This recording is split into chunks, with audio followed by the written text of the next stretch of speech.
নমস্কার, আরও একটি নতুন পর্বে। আজকের পর্বে যে পত্রিকাটি নিয়ে কথা বলবো সে পত্রিকাটি বিজ্ঞান অন্বেষক। বিজ্ঞান অন্বেষকের এটি একটি বিশেষ সংখ্যা, জুলাই থেকে আগস্ট 2026। বিশেষ পরিবেশ সংখ্যা শিরোনামে এটি বেরিয়েছে। এখানে কি কি রয়েছে তার বুলেট আকারে কিছু কিছু পয়েন্ট এখানে দেওয়া আছে। পত্রিকার নাম দেখেই বুঝতে পারছেন এটি বিজ্ঞান বিষয়ক পত্রিকা, এবং এই সংখ্যায় পরিবেশটাকে এরা হাইলাইট করেছে। খুব সম্ভবত কাঁচরাপাড়া থেকে এই পত্রিকাটি বেরোয়। খুব দুর্দান্ত একটি পত্রিকা। কাদের জন্য জানেন? এটা যারা স্টুডেন্ট, যারা বিভিন্ন কম্পিটিটিভ এক্সাম দিচ্ছে তাদের ক্ষেত্রে এনভায়রনমেন্ট একটা গুরুত্বপূর্ণ বিষয়। সেখানে মেন্স পরীক্ষাতে যে রাইটিংগুলো লিখতে হয় তাতে অনেকটা হেল্প হবে বলে আমার বিশ্বাস। আমি খুঁজে পেলাম এই পত্রিকাটি আমাদের পত্রিকার স্টলে। সাম্প্রতিক সংখ্যায় এটি সুপার এল নিনো এর শিরোনাম। সুপার এল নিনো নিয়ে এবছর খুব চর্চা হচ্ছে। বিষয়টি কী এবং কেমন লেখা এখানে রয়েছে সেটি আপনাদের সঙ্গে শেয়ার করব বলেই এই পর্ব। তো দেখা যাক এই পত্রিকায় কি কি রয়েছে। তবে এই পত্রিকায় দেখলাম কোনো পাতা নষ্ট করা হয়নি বিজ্ঞাপন দিয়ে বা অন্য কিছু করে। প্রতিটা প্রচ্ছদের এই পিঠ ও পিঠ সবটাই কিন্তু গুরুত্বপূর্ণ লেখা দিয়ে সমৃদ্ধ রয়েছে। প্রথমে একেবারে ব্যাক কভারের দিকে আমরা যদি চলে যাই, দেখব এখানে আরাবল্লী পর্বতমালা সংকটের মুখে ভারতের প্রাচীন রক্ষাকর্তা, এই শিরোনামে একটি লেখা রয়েছে।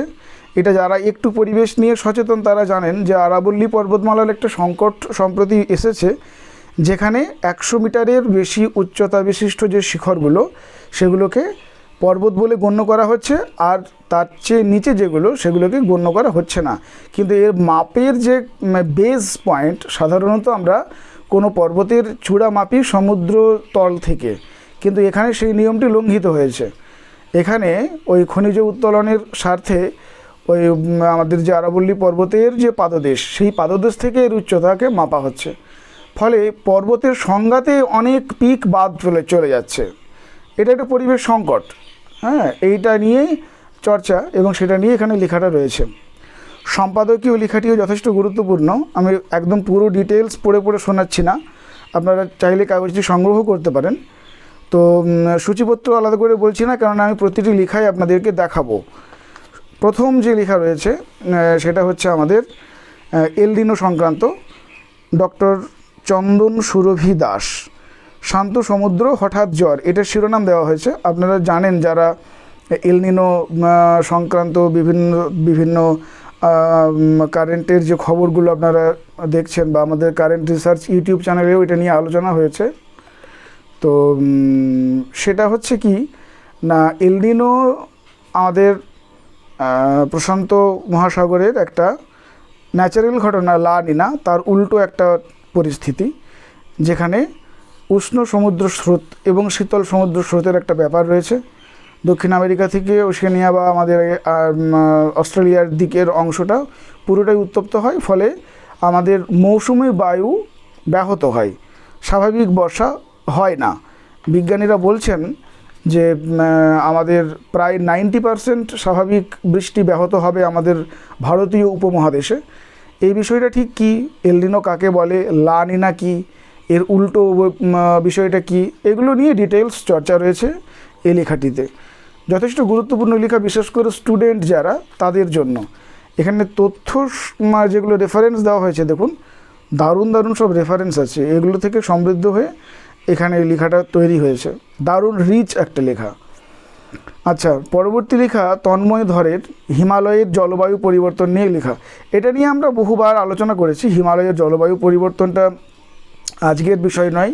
হিমালয়ের যে বরফ গলছে এটা নিয়ে আমরা অনেক পত্রিকায় লেখালেখি হতে দেখেছি, চর্চা হতে দেখেছি। হিমালয়ের বরফ স্বাভাবিকভাবেই গলে যাচ্ছে আমাদের এই গ্লোবাল ওয়ার্মিংয়ের কারণে, গ্রিন হাউস এফেক্ট, এই সমস্ত বিষয়গুলো এখানে পয়েন্ট আকারে দেওয়া আছে। অ্যান্সার লিখতে গেলে এগুলো কাজে আসবে। পয়েন্ট আকারে পুরো বিষয়টা দেওয়া আছে, এবং এর কিছু চ্যালেঞ্জ আছে, উপায় আছে, সবগুলো দেওয়া আছে। এখানেরও তথ্যসূত্র খুব রিচ, প্রত্যেকটা তথ্য যেখান থেকে নেওয়া হয়েছে। আচ্ছা, এবারে ডিজিটাল দূষণ, দিগন্ত পালের লেখা। এইটা একটা বিরাট তাৎপর্যপূর্ণ এবং বিভিন্ন পরীক্ষায় পড়ার মতন একটা টপিক, যেখানে ডিজিটাল দূষণ অর্থাৎ আমাদের যে প্রাত্যহিক জীবনে যে সোশ্যাল মিডিয়াগুলো আমরা চালাই, সোশ্যাল মিডিয়াগুলো চলে, এদের যে দূষণ, এখানে মানুষের নানান রকমের সমস্যা হয়।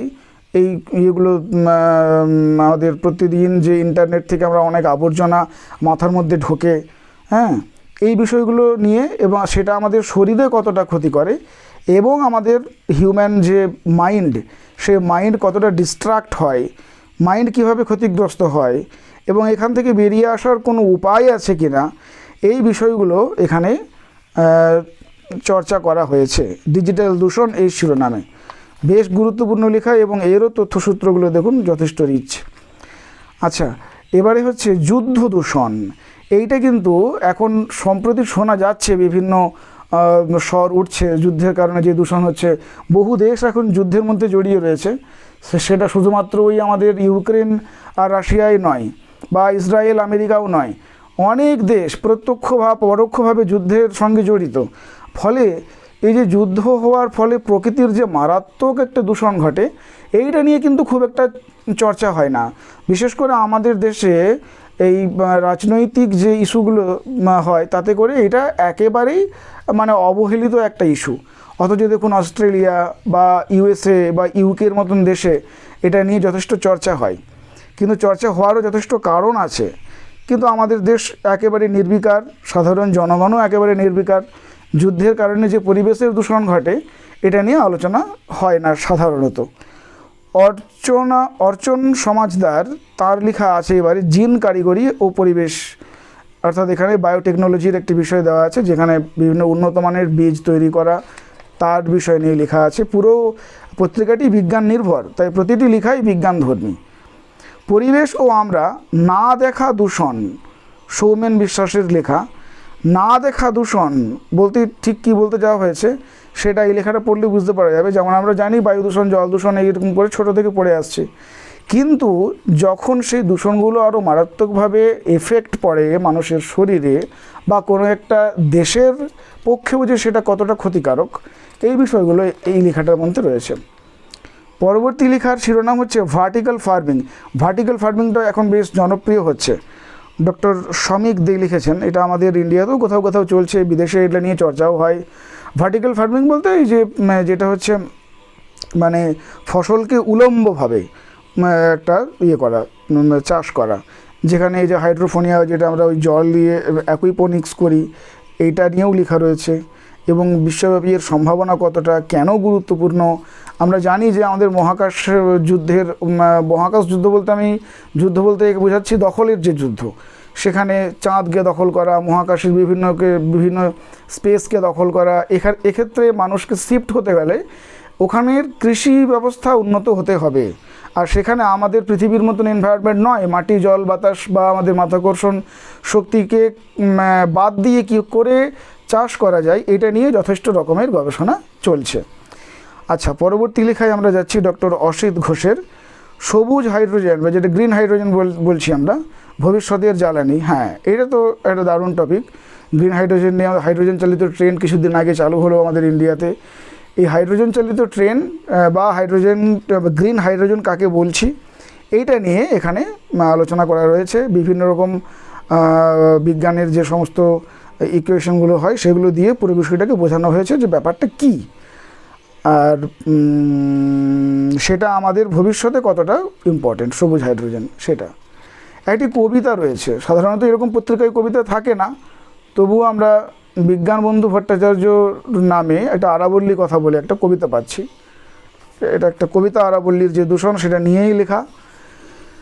পরবর্তী লেখা সবুজ শক্তির ধূসর চ্যালেঞ্জ। এই লেখাটা আমার যথেষ্ট ভালো লাগলো এই কারণে, যেটাকে আমরা সবুজ শক্তি বলছি, মানে যেখান থেকে আমাদের গ্রিন এনার্জি প্রডিউস হচ্ছে, আমরা মনে করছি সেটা দূষণহীন।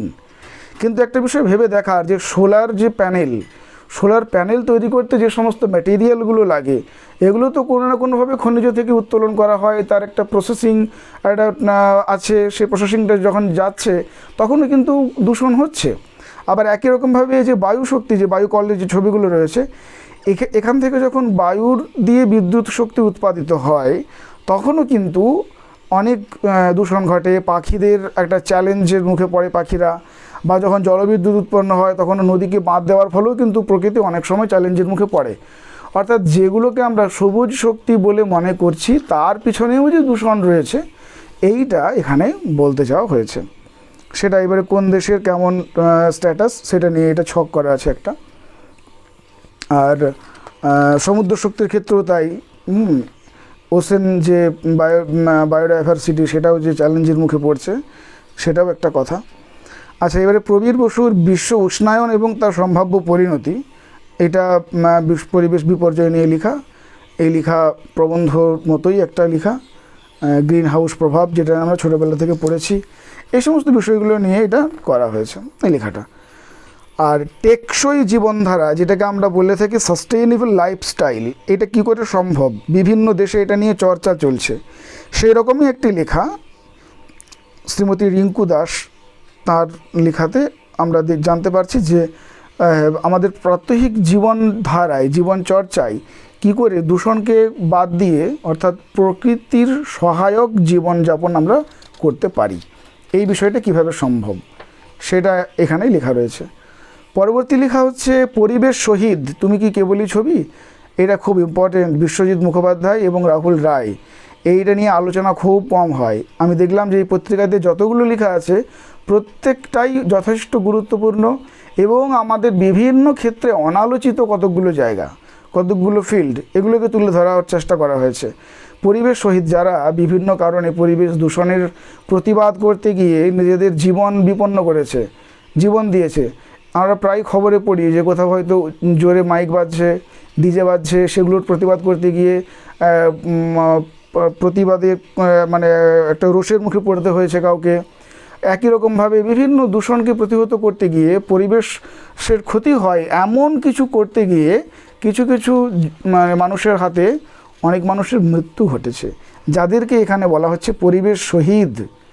পরিবেশ শহীদদের তালিকা এখানে বানানো আছে। আমি জানি না এটা সরকারিভাবে কোনো তালিকা তৈরি করা হয় কি না, কিন্তু এই পত্রিকাতে এই যে অনেক ধন্যবাদ, স্পেশাল থ্যাঙ্কস ফর এই টু রাইটার্স, বিশ্বজিৎ মুখোপাধ্যায় এবং রাহুল রায়, তারা কিন্তু এই তালিকাকে বানিয়েছেন এবং এটা একটা যথেষ্ট গুরুত্বপূর্ণ কাজ বলে আমার মনে হয়। আচ্ছা, এখানে আমাদের মাধব গাডগিল, আমরা সবাই চিনি তাকে, ভারতের ইকোলজি এবং সংরক্ষণ বিজ্ঞানের অগ্রপথিক, তার জীবনী নিয়ে লেখা রয়েছে। তার জীবনী এবং তার লেখা বইয়ের ছবি রয়েছে এবং তার সম্বন্ধে কয়েকটা কথা আছে। বিজ্ঞানীর জীবন, এটা ডক্টর শীর্ষেন্দু দত্তের লেখা। উন্নয়নশীল দেশে নগরকেন্দ্রিক কঠিন বর্জ্য ব্যবস্থাপনা। ওই উন্নয়নশীল দেশ মানে ডেভেলপিং কান্ট্রি যেগুলো, সেই ডেভেলপিং কান্ট্রিতে কী করে কঠিন বর্জ্য ব্যবস্থাপনা করা সম্ভব, তাদের সংসাধন তো এমনিতেই খুবই কম, তার মধ্যে দিয়েও কিভাবে তারা আমাদের যে সমস্ত ইয়েগুলো হয়, বর্জ্য পদার্থ যেগুলোকে আমরা ফেলে দিই বা সেগুলোকে কী করে ম্যানেজ করা যায়, আবার সাস্টেনেবলি ইউজ করা যায় কি না, সে কীভাবে করা যায়, এই সমস্ত বিষয় নিয়ে এটা লেখা রয়েছে উন্নয়নশীল দেশের কথা চিন্তা করে। এবং এবারে আমরা শেষ পর্যায়ে পৌঁছে গেছি, দ্বীপ রাজ্যে পরিবেশ বিপর্যয়। এটাও একটা সমুদ্রের বাস্তুতন্ত্র নষ্ট হওয়া সংক্রান্ত লেখা। বললাম না একটু আগে যে এই পত্রিকা কোনো অংশ বিজ্ঞাপন বা অন্য কিছু দিয়ে নষ্ট করা নয়, প্রত্যেকটা পেজ একেবারে কভার পেজের ফ্রন্ট ব্যাক দুটো সাইডই গুরুত্বপূর্ণ লেখা দিয়ে সাজানো রয়েছে। তো দেখুন, আইএসএসএন পত্রিকার নাম্বার পাওয়া এই পত্রিকা যথেষ্ট ভ্যালুয়েবল কাগজ। পরিবেশ ভাবনায় মহাকাশ থেকে পৃথিবীকে নতুন চোখে দেখা, কিছু ছবি আছে এবং বিভিন্ন দূরবীন থেকে বা ক্যামেরা থেকে তোলা ছবি। তো এই হচ্ছে গিয়ে আমাদের এইবারের সাম্প্রতিক অর্থাৎ জুলাই থেকে আগস্ট 2026 বিজ্ঞান অন্বেষক পত্রিকা, যা সুপার এলনিনো শিরোনামে প্রকাশিত হয়েছে, তার লেখাগুলোকে আপনাদেরকে দেখালাম। তো আবার দেখা হচ্ছে অন্য আরেকটি পর্বে। ততক্ষণ সুস্থ থাকুন, নমস্কার।